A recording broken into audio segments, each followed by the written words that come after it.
Welcome back to my YouTube channel. तो आज मैं पहुंची हूँ बहरिया टाउन कराची, जहां पर प्रोटेस्ट हुआ था। उसके बाद मैंने कहा कि आपको दिखाऊंगी इस वक्त हालात क्या है बहरिया टाउन में, और जो मसाइल हैं उस पर भी मैं ज़रा डीलर से भी जाके बात करूँगी, रेजिडेंट से भी जाके बात करूँगी।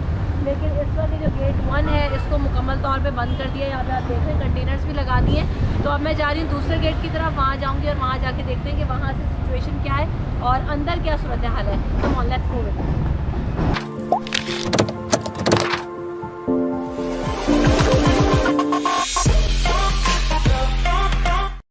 तो ये वो जगह है जहाँ पर हमने देखा था कि काफ़ी ज़्यादा शीशे वगैरह तोड़ दिए थे सारे, और मेरे पीछे भी आप देख सकते हैं कि जितने भी इस बिल्डिंग को आग लगा दी गई थी। ये शीशे वगैरह यहाँ पे पड़े हुए हैं। अभी यहाँ पर रेनोवेशन का काम दोबारा से स्टार्ट हो गया है, और अभी ये भी बात हुई है जो सिंध गवर्नमेंट के ऑफिशियल्स आए तो उन्होंने इस बात की यकीन दहानी भी करवाई है कि ये जो जितना भी नुकसान हुआ उसका अजाला करने की भरपूर तरीन कोशिश की जाएगी, और आइंदा इस तरह के कोई वाक़यात ना हो उसकी रोकथाम के लिए भी कोई ना कोई यकीनी तौर पर हिकमत अमली बनाई जाएगी।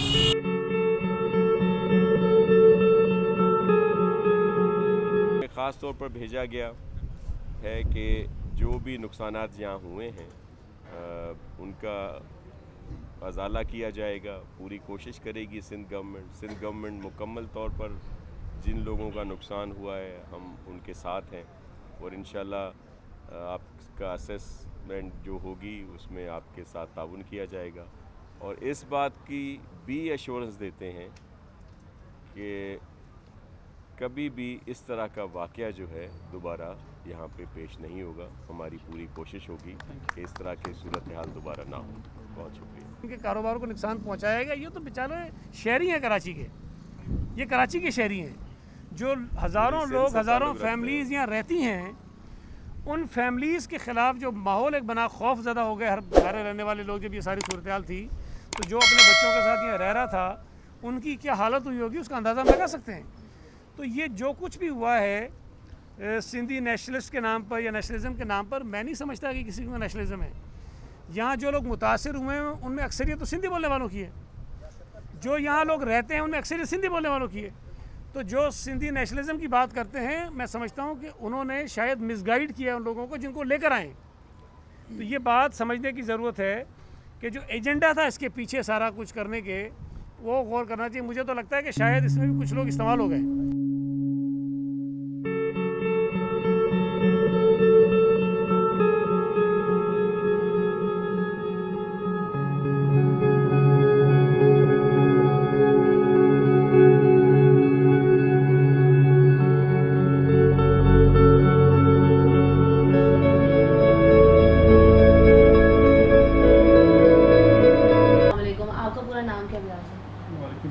मेरा नाम बिलाल तालिब है और मैं Bahria town dealer and builder association का वाइस चेयरमैन। ठीक है बिलाल साहब, कल जो सारा कुछ मामला हुआ है, इतने अरसे से कॉल दी हुई थी। सबसे पहला सवाल जो मेरे जहन में आता है बीइंग अ न्यूट्रल पर्सन कि बहरिया टाउन की, क्योंकि मैंने सिक्योरिटी से भी बात करने की कोशिश की बट ऑब्वियसली वो थोड़ा सा रिलेक्टेंट भी हैं अभी मामला को लेके।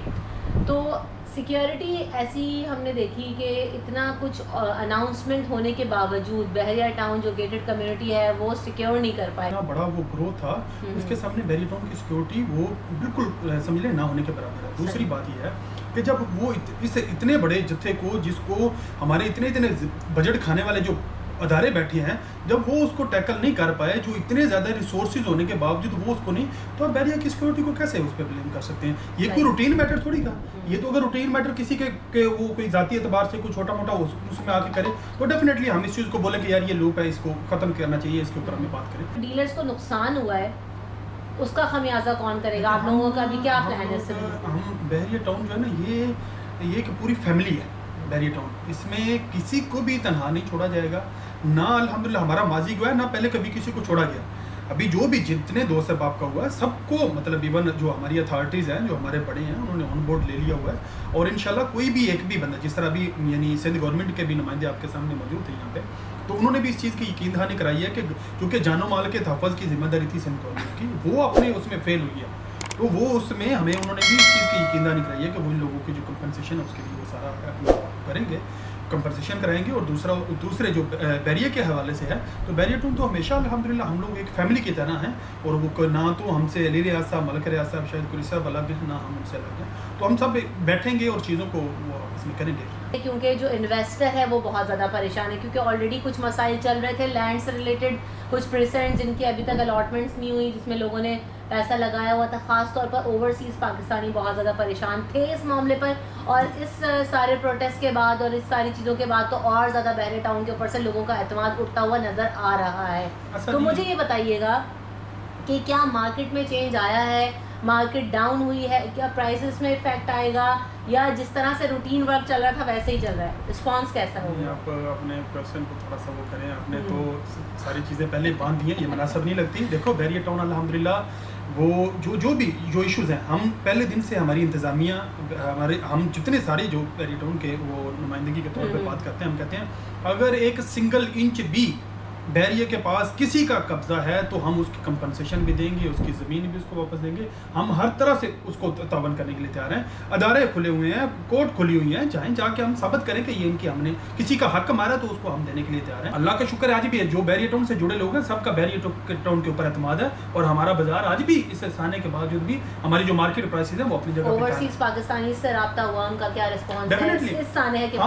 हमने अपने पूरा वो बना दिया है, एक टीम बना दी है जो इस हवाले से मुख्तलिफ अपनी जो चीज़ें यहाँ की जो फैक्ट्स हैं वो उन तक पहुँचाते रहे, ताकि जो एक बंदा यहाँ पे मौजूद है उसके लिए बड़ा आसान होता है वो चीज़ों को असेस करना और चीज़ों को समझना। जो बंदा बाहर बैठा हुआ है, जो चूँकि उसके सोर्सेज और उसकी रीच नहीं होती, इसलिए उसको चीज़ें हमने खुद पहुँचाने के लिए हमने अपनी एक कमेटी बना दी है जो चीज़ों को वहाँ तक उन लोगों बैठे हुए लोगों तक पहुँचाएगी।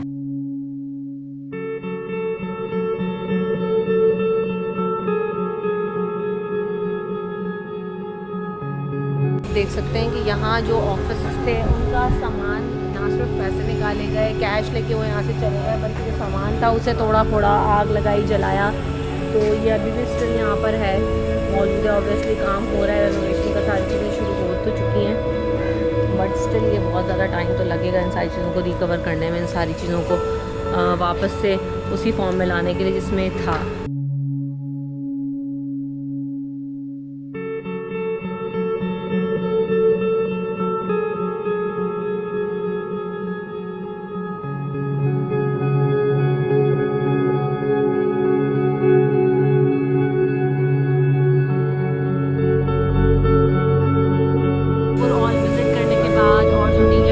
जो पूरी कम्युनिटी है यहाँ पे बहरे टाउन की, उससे बात करने के बाद मैंने यही चीज़ें देखी, और ये जो सारा कुछ मंजर मैंने अपनी आंखों से देखा है।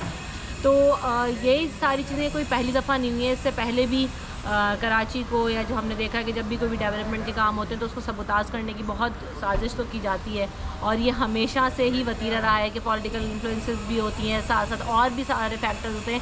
लेकिन इस सब के बावजूद जो सबसे ज़्यादा सफ़र करती है वो आवाम करती है। तो इन चीज़ों को जल्द अज जल्द होना चाहिए, ताकि जो लोग यहाँ पर आए हैं अपना बिज़नेस लेके, जिन लोगों ने यहाँ पर इन्वेस्टमेंट किया है, जिन लोगों ने अपने पूरी फैमिलीज़ मूव की हैं, उन सबको सिक्योरिटी मिले, ना सिर्फ बहरे टाउन के लिए पर्टिकुलरली, बल्कि कराची के लिए, पूरे सिंध के लिए, पूरे पाकिस्तान के लिए हमें उसे पुरान बनाने की ज़रूरत है। Thank you so much. आपके साथ दोबारा मुलाकात होगी किसी और वीडियो में। अल्लाह रखेगा।